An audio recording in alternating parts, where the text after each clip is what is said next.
ఇక వీటిలో మరొక ఇంపార్టెంట్ విషయం ఏంటంటే ఈ అంటే డొమెస్టిక్ వైలెన్స్ ఏదైతే ఉందో డొమెస్టిక్ వైలెన్స్ లేదా ఇప్పటికే ఉన్న వాళ్ళ పార్ట్నర్ ఏదైతే ఉందో వాళ్ళకి సంబంధించిన ఇష్యూస్లోనూ ముఖ్యంగా పెళ్లి లేదా ప్రేమకు సంబంధించిన వివరాల్లోకి వెళ్ళేటప్పుడు వాళ్ళు కేవలం వాళ్ళిద్దరి మధ్యలోనే ఆ ఇష్యూని కంటిన్యూ చేసుకోకుండా వాళ్ళ తల్లిదండ్రులపైన లేదా పిల్లలపైన కూడా హింసను కొనసాగిస్తూ కనిపిస్తుంటారు. కొన్ని సందర్భాల్లో ఇవి తీవ్రమైన పరిణామాలు కూడా దారితీస్తుంటాయి. ఎందుకంటే వీటిలో బాధితులు లేదా నిందితులు తమను రక్షించుకోవడానికి కొన్నిసార్లు ప్రతీకారం తీసుకోవడానికి కూడా హత్యలు పాల్పడుతుంటారు. సో వీటిని డిఫరెంట్గా విశ్లేషించాల్సిన అవసరం కనిపిస్తుంది. ఇక ఆధునిక సమాజంలో కుటుంబ సభ్యుల మధ్య భావోద్వేగ బంధం అన్నది కనిపించట్లేదు. అపార్థాలు విభేదాలు కూడా పెరుగుతున్నాయి. ఇవి ఎక్కడ దాకా వెళ్తున్నాయంటే హింసాత్మక చర్యలకు కూడా దారితీసేంత స్థాయిలో. ఎందుకంటే కూర్చొని మాట్లాడుకునే క్రమంలో కూడా ఒకరినొకరు తిట్టుకుంటూ ఆ తర్వాత కొట్టుకుంటూ ఆ కొట్టే క్రమంలో తగలరాని చోట తగిలి ప్రాణాలు పోయిన పరిస్థితులు కూడా మనం చూస్తున్నాయి. ఇక ఇంతకుముందు నేను చెప్పినట్టుగా హింసను గొప్పగా చూపించే సినిమాలు, టీవీ కార్యక్రమాలు, ఇక సోషల్ మీడియాలో ఈ మధ్యకాలంలో వస్తున్న ఈ హింసాత్మక ఆలోచనలు ప్రేరేపించే కొన్ని వీడియోస్ ఏవైతే ఉన్నాయో అవి మెడికల్ ఇంబ్యాలెన్స్కి కారణంగా మారిపోతున్నాయి. సో అవి వ్యక్తుల మీద ప్రభావం చూపడం కూడా మనకి ఒక కీలకమైన అంశంగా మనం చూడాల్సి ఉంటుంది. ఇక నేను చెప్పినట్టుగా డొమెస్టిక్ వైలెన్స్ కానివ్వండి, ఇద్దరు కుటుంబ సభ్యుల్లో ఉన్న ఇద్దరు వివాదాలను పరిష్కరించే క్రమంలో చట్టంలో ఉన్న ఆ ఏదైతే ఆ వైఫల్యాల కారణంగా కూడా సమస్యలు తీరమవుతున్న కనిపిస్తుంది. ఇక బాధితులు న్యాయం కోసం ఎదురు చూడలేనప్పుడు వారు స్వయంగా చర్యలు తీసుకునే ప్రయత్నం కూడా చేస్తుంటారు. ఎందుకంటే ఈ ఆస్తులకు సంబంధించి సివిల్ డిస్ప్యూట్స్ అన్నవి దశాబ్దాల పాటు జరుగుతాయి. ఇక ఇది ఎప్పటికీ జరిగేలాగా లేదు. కాబట్టి మనము ఆపోజిట్ పర్సన్ ఎలిమినేట్ చేసేస్తే ఈ సమస్యకు ఒక పరిష్కారం దొరుకుతుందనే ఉద్దేశంతో ఆ చంపుకునే సిచ్యువేషన్ కూడా మనకు కనిపిస్తుంది. సో ఏంటి అన్నది మనము చేశాము. నెక్స్ట్ ప్రశ్న చూడాలి మనం. ఇలాంటి నేరాలు చేసే వాళ్ళల్లో శరీరంలో ఎలాంటి మార్పులు వస్తాయి అన్నది. ఎందుకంటే నేర ప్రవృత్తిలో ఇలాంటి వాళ్ళు ఉన్నవాళ్ళు శరీరంలో వచ్చే మార్పులు చాలా కీలకంగా మనం గమనించాల్సి ఉంది. ఎందుకంటే వీళ్ళు సైకలాజికల్గాను హార్మోనల్ ఇంబ్యాలెన్స్ అలాగే నర్వ్ సిస్టమ్ సంబంధించినవి కూడా దీనిలో మనకు కనిపిస్తున్నాయి. ఈ మార్పులు నేరం జరిగే సమయంలో లేదా చాలా కాలం నుంచి వాళ్ళలో ఆ ప్రవర్తన మానసిక స్థితి వల్ల జరుగుతూ ఉంటాయి. కొన్ని శారీరక అలాగే శరీర సంబంధ మార్పుల్ని మనం ఒకసారి చెప్పే ప్రయత్నం చేద్దాం. అందులో మొదటిది మనకు కనిపించేది హార్మోనల్ ఇంబ్యాలెన్స్. ఇందులో రెండు విషయాలు మనం ఇక్కడ చూడాల్సి ఉంటుంది. ఎందుకంటే అడ్రినలిన్ అండ్ కార్టిసాల్ అనే రెండు అంశాలు మనం ఇక్కడ చూస్తే నేరం చేసే సమయంలో ఏదైతే ఉంటుందో అప్పుడు ఎక్కువ వాళ్ళు ప్రెషర్కి లోనవ్వడము లేదా భయపడ్డము, ఆ టైంలో అడ్రినలిన్ అనే అలాగే కార్టిసాల్ అనే స్థాయిలు విపరీతంగా పెరుగుతాయి. రెండు హార్మోన్స్ కూడా బాగా పెరుగుతాయి. ఇవి పెరగడం వల్ల ఏమవుతుందంటే ఫైట్ ఆర్ ఫ్లైట్ అనే ఒక ప్రతిస్పందనని ఇవి ప్రేరేపిస్తాయి. దానివల్ల ఏమవుతుంది, నేరం చేసే సమయంలో వ్యక్తి బాగా ప్రెషర్కి కూడతారు లేదా భయం అయిపోతుంది. అప్పుడు వీళ్ళు ఇవి ఏవైతే ఉన్నాయో రెండు అంటే అడ్రినలిన్ కానివ్వండి కార్టిసాల్ కానివ్వండి అవి హార్మోన్లని బాడీ రిలీజ్ చేస్తుంది. అది రిలీజ్ చేసినప్పుడు ఒకటి హార్ట్ బీట్ పెరుగుతుంది, బ్లడ్ ప్రెషర్ పెరుగుతుంది, అంతేకాకుండా శ్వాస తీసుకునే రేటు పెరుగుతుంది.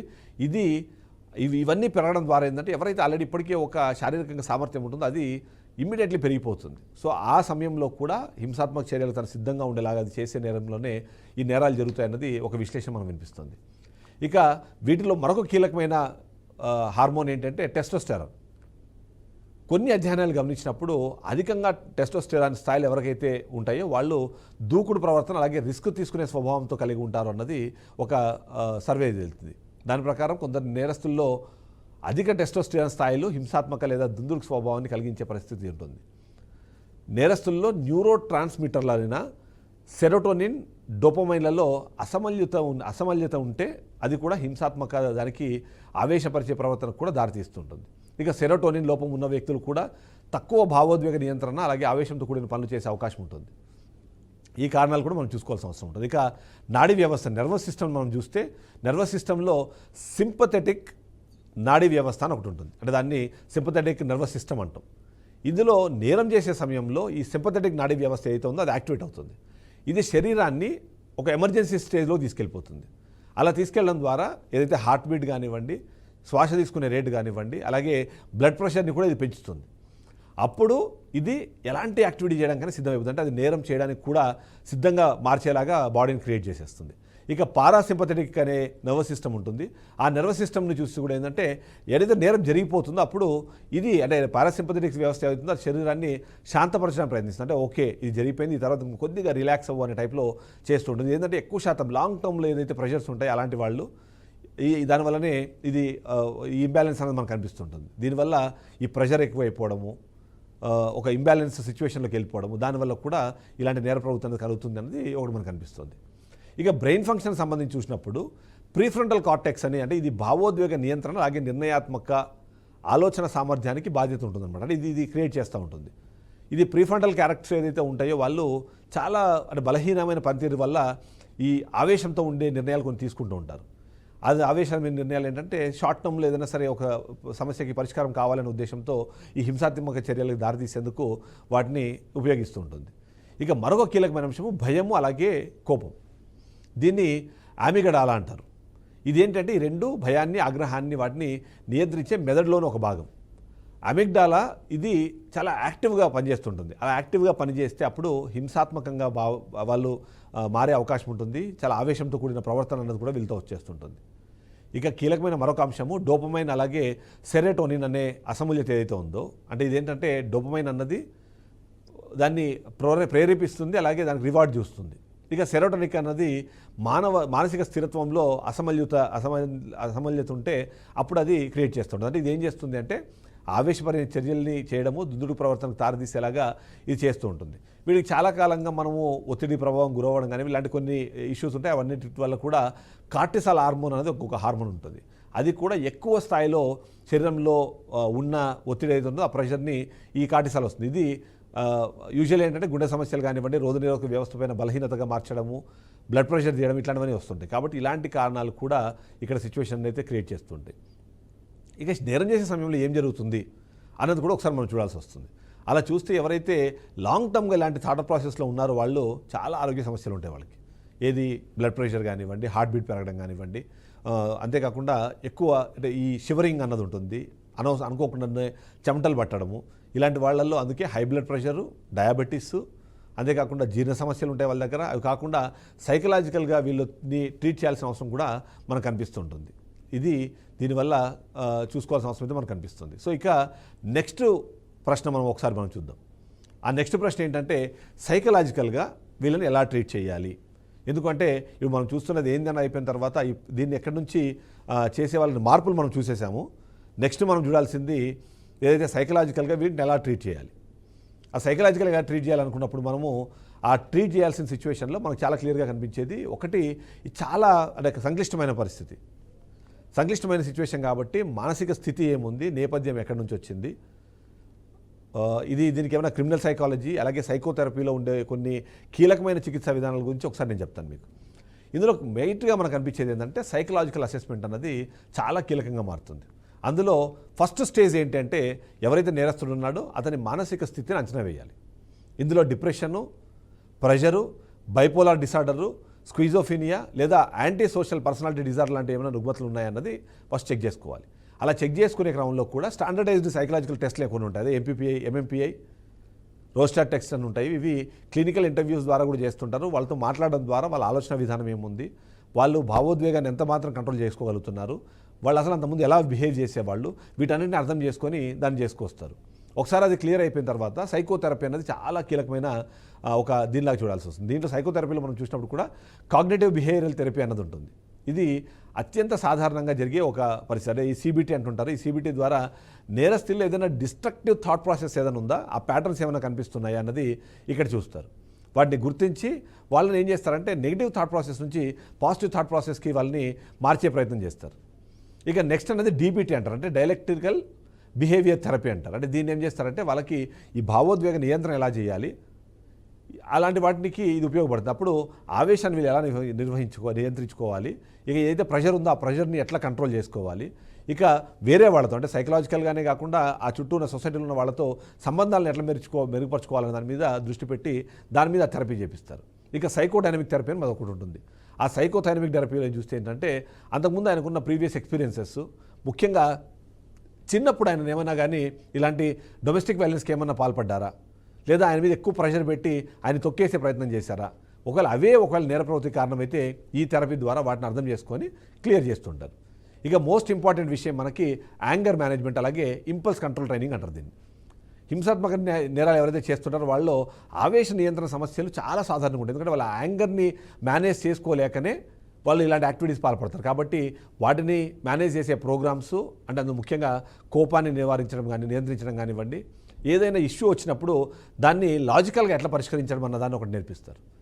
ఇక హింసాత్మక ప్రతిస్పందనలు కూడా దీనివల్ల తగ్గించడం అనేది ఎట్లా అనేది నేర్పిస్తూ ఉంటారు. అంటే దీనికి కొన్ని టెక్నిక్స్ ఉంటాయి. ఆ టెక్నిక్స్ ఏంటంటే డీప్ బ్రీతింగ్, మైండ్ఫుల్నెస్, అలాగే రోల్ ప్లే అనే కొన్ని సామాజిక పరిస్థితులు ఎదుర్కొనే దాని వల్ల వాటిని చేస్తూ వస్తుంటారు. ఇక ఈ నేర ప్రవృత్తిలో మనకు కీలకంగా అనిపించేది అయితే డ్రగ్స్ వాడడం కానివ్వండి లేదా మద్యానికి బానిస అవ్వడం అన్నవి కూడా చూస్తుంటారు. కాబట్టి వాటికి ఎట్లా చికిత్స చేస్తారు అంటే ఒకసారి చూస్తే మాదక ద్రవ్యాలు లేదా మద్యం దుర్వినియోగం అన్నది కూడా ఒకవేళ నిజంగానే వాళ్ళకి ఆ నేర ప్రవృత్తికి కారణమైతే ఫస్ట్ డీటాక్సిఫికేషన్ అలాగే రిహాబిలిటేషన్ ప్రోగ్రామ్స్ అనేవి అవసరం అవుతాయి. వీటిలో 12 స్టెప్స్ ప్రోగ్రామ్స్ ఉంటాయి. అవేంటంటే ఆల్కహాలిక్స్ అనానమస్ అనేవి వీటి ఉంటాయి. వీటి ద్వారా ఈ సమస్యలు ఎట్లా అధిగమించాలనే దాన్ని వాళ్ళు నేర్పిస్తారు. ఇక సోషల్ స్కిల్స్ ట్రైనింగ్ అన్నది కూడా మోస్ట్ ఇంపార్టెంట్ థింగ్. ఎందుకంటే చాలామంది నేరస్తులు ఏం చేస్తారంటే ఎంపతి, కమ్యూనికేషన్, కాన్ఫ్లిక్ట్ అలాగే రెజల్యూషన్స్ అనేవి లోపిస్తాయి. వాళ్ళు ఇవి లోపించడం ద్వారానే వాళ్ళు అలాంటి నేర ప్రవృత్తికి వెళ్తుంటారు. కాబట్టి వాళ్ళని దీని ద్వారా ఈ నైపుణ్యాలని నేర్పించడం ద్వారా వాళ్ళు సామాజిక సంబంధాలను ఎట్లా మెరుగుపరుచుకుంటారన్న దాన్ని నేర్పిస్తూ అలాగే హింసాత్మక ప్రవర్తన కూడా తగ్గించడం అనేది నేర్పిస్తూ ఉంటారు. ఇక ఫార్మకోథెరపీ అన్నది కూడా మరొకటి ఉంటుంది. అదేంటంటే ఈ మానసిక రుగ్మతలు ఏవైతే ఏదైతే ముఖ్యంగా అయితే స్కిజోఫ్రీనియా కానివ్వండి, బైపోలార్ డిజార్డర్ ఇట్లాంటివి ఏమైనా ఉన్నప్పుడు సైకియాట్రిస్టు కొన్ని మందులు సూచిస్తారు. For example anti depressants, anti psychotics, 3 stabilisers అనేవి ఉంటాయి. వాటిని ఉపయోగిస్తారు. ఉపయోగించడం ద్వారా వాళ్ళకు ఆ ప్రాబ్లం నుంచి కూడా బయట తీసుకొచ్చే ప్రయత్నం చేస్తారు. ఇక రిహాబిలిటేషను అలాగే సామాజిక పునరావాసం అనేది చాలా కీలకంగా మారుతుంది. ఎందుకంటే మన ఏదైతే న్యాయ వ్యవస్థ చెప్పేది కూడా శిక్షించడం అంటే వాళ్ళను చంపడం కాదు, వాళ్ళని కేవలం మార్పు తీసుకురావడము, పశ్చాత్తాపడేలాగా వాళ్ళకి ఆ ప్రాయశ్చిత్త ధోరణి క్రియేట్ చేయడం అన్నది. అలానే ఏదైతే నేరస్తులు ఉన్నారో వాళ్ళని సమాజంలో తిరిగి ఇంటిగ్రేట్ చేయడానికి కొన్ని యాక్టివిటీస్ చేయాల్సి ఉంటుంది. అందులో ముఖ్యంగా వాళ్ళు ఆల్రెడీ ఏదైనా వృత్తి ఉంటుంది అన్న శిక్షణ ఇవ్వడం కానివ్వండి, లేకపోతే ఉపాధి అవకాశాలు కల్పించడము, సామాజిక మద్దతు ఉండేలాగా ఈ వ్యవస్థల్ని క్రియేట్ చేయడం అన్నది కనిపిస్తుంది. అందుకనే జైళ్ళలో కూడా మనం చూస్తే రిహాబిలిటేషన్ ప్రోగ్రామ్స్, కౌన్సిలింగ్ అలాగే గ్రూప్ థెరపీలు అన్నవి చేసి వాళ్ళ ప్రవర్తనను సానుకూల దిశలో మార్చడానికి సహాయం చేసేలాగా ప్రయత్నిస్తుంటారు. ఇక ఫ్యామిలీ థెరపీ అనేది మోస్ట్ ఇంపార్టెంట్ ఇక్కడ. ఎందుకంటే కుటుంబ సభ్యులతో ఈ బంధాలు లేకపోవడం వల్ల వస్తున్న ఈ నేర ప్రవృత్తి ఏదైతే ఉందో దాన్ని మెరుగుపరచడానికి, కుటుంబంలో హింసాత్మక ప్రవర్తన కారణమైన సమస్యలు పరిష్కరించడానికి ఈ ఫ్యామిలీ థెరపీ అనేది ఉపయోగపడుతుంది. అలా ఉపయోగించే క్రమంలోనే వాళ్ళు ఎవరైతే ఉన్నారో కుటుంబ సభ్యులు కూర్చొని ఒకరి మధ్యలో ఏమి డిఫరెన్సెస్ ఉన్నాయి వాటిని ఎట్లా మీరు క్లియర్ చేసుకోవాలన్నది కూడా వాళ్ళకి చెప్తూ వస్తుంటారు. ఇక మైండ్ఫుల్నెస్ అలాగే స్ట్రెస్ మేనేజ్మెంట్ అనేది మోస్ట్ ఇంపార్టెంట్. ఇవి మైండ్ఫుల్నెస్ టెక్నిక్లో యోగా, ధ్యానం వంటివి నేరస్తులు ఒత్తిడి తగ్గించి అలాగే భావోద్వేగ నియంత్రణకు మెరుగుపరిచేందుకు కనిపిస్తూ ఉంటాయి. సో వీటిలో ఒక్కొక్కరిని ఒక్కొక్క రకంగా డీల్ చేయాల్సి ఉంటుంది, ఒక్కొక్కరిని ఒక్కొక్క రకంగా ట్రీట్ చేయాల్సి ఉంటుంది. కాబట్టి అన్నిటినీ ఒకే రకంగా చేసేందుకు అవకాశం ఉండదు. కొన్ని సందర్భాల్లో మల్టీడిసిప్లినరీ అప్రోచ్ కూడా ఉంటుంది. ఎందుకంటే సైకియాట్రిస్టులు, సైకాలజిస్టులు, సోషల్ వర్కర్లు అలాగే కౌన్సిలర్లు వీళ్ళందరూ కలిసి వాళ్ళను చేస్తే తప్ప వాళ్ళు బాగుపడే అవకాశం ఉండదు. ఇక ఎవరైతే రిపీటెడ్ అఫెన్సెస్ పాల్పడుతున్నారో వాళ్ళని మాత్రం ఖచ్చితంగా సమాజంలో సానుకూల జీవనం ఎలాగ ఉంటుందనే దాని మీద వాళ్ళకి స్కిల్ సెట్ నేర్పడం ద్వారానే వీళ్ళని చేసుకొని రావాలి. ఇక కుటుంబము, సమాజము ఇలాంటివన్నీ కూడా ఖచ్చితంగా వాళ్ళని ముందు తీసుకెళ్లాల్సిన అవసరం ఉంటుంది. కాబట్టి అట్లాంటి సిచ్యువేషన్ మనకు కనిపిస్తుంది. ఇక నెక్స్ట్ క్వశ్చన్, సామాజికంగా రావాల్సిన మార్పులు ఏంటి అంటే ఒకటే ఒకటి ఉంది, వీళ్ళని కూడా మనుషులుగా గుర్తించాలి. వీళ్ళు ఏవైతే తప్పులు చేశారో దానికి ప్రాయశ్చిత్తం కలిగేలాగా వాళ్ళకు ఒక అవకాశం ఇవ్వాలి తప్ప వాళ్ళ దూరంగా జరపడం కానివ్వండి, లేకపోతే వాళ్ళని ఏదో మనము బహిష్కరించినట్టుగా చేయడం అన్నది చేయకూడదు. నిజంగానే వాళ్ళు తప్పు చేశారు, వాళ్ళకి చట్టపరంగా ఏవైతే శిక్షలు పడాలో ఆ శిక్షలు పడేదాకా వెయిట్ చేయాలన్న విషయాన్నే మనం చెప్పాల్సి ఉంటుంది. అలా కాకుండా మనం కూడా వాళ్ళని శిక్షించాలి అనే విధంగా చెప్తే మాత్రం ఖచ్చితంగా అది మరొకరిని ఆ వైపుగా చేసే ప్రయత్నం చేసే అవకాశమే కనిపిస్తుంది. ఇక మహిళలైనా, స్త్రీలైనా, పురుషులైనా అందరూ సమానమైన విషయాన్ని కూడా వాళ్ళకి చెప్పే ప్రయత్నం చేయకపోతే ఇది కంటిన్యూ అవుతున్న సిచ్యువేషన్ మనకు కనిపిస్తుంటుంది. ముఖ్యంగా ఈ కుటుంబ వ్యవస్థలో రావాల్సిన మార్పులు అనేది మనం ఖచ్చితంగా చూడాల్సిందే. ఎవరైతే పెద్దవాళ్ళు ఉన్నారో ఇంట్లో వాళ్ళు పిల్లవాళ్ళకి హెల్ప్ చేయాలి. అంతేకాకుండా ఎక్కడైనా సరే సామాజికంగా చూసినప్పుడు సమాజంలో ఎవరైనా ఇట్లాంటి ప్రాబ్లమ్స్లో ఉన్నప్పుడు వాళ్ళని ఎక్కువ కౌన్సిలింగ్ చేసి వాళ్ళని ఆ ప్రాబ్లం నుంచి బయటికి తీసుకురావాల్సిన ప్రయత్నం అయితే ఖచ్చితంగా చేయాల్సిన అవసరం కనిపిస్తుంది. ఇలా చేసినప్పుడు ఇలాంటి ప్రాబ్లమ్స్ కానివ్వండి, నేర ప్రవృత్తి అనేది తగ్గడము లేదా రాకుండా ఆపడం అనేది జరిగే అవకాశం కనిపిస్తుంది. సో మాయమైపోతున్నాడా మనిషి అన్నవాడు అంటే ఖచ్చితంగా మాయమవుతున్నాడు. కానీ వాడిని తిరిగి తీసుకురావడం అనేది పెద్ద కష్టమైన విషయం కాదు. కొన్ని జాగ్రత్తలు, మరికొన్ని సూచనలు, సలహాలతో ఇవన్నీ మళ్ళీ నార్మల్గా తీసుకొచ్చే అవకాశం ఉంది. దానికి అందరూ కలిసి పనిచేయాల్సిన అవసరమే కనిపిస్తుంది. సో ఓవరాల్గా చూస్తే మనకి ఇవాళ పాయింట్ డీకోడెడ్లో మనము విశ్లేషించింది ఏవైతే ఇలాంటి నేర ప్రవృత్తి ఉందో దాంట్లోంచి మనుషులను ఎలా బయటికి తీసుకురావాలన్నది. సో ఇది వాళ్ళ పాయింట్. రేపటి పాయింట్తో మళ్ళీ కలుద్దాం. Stay tuned to BRK news, Telugu సత్తా.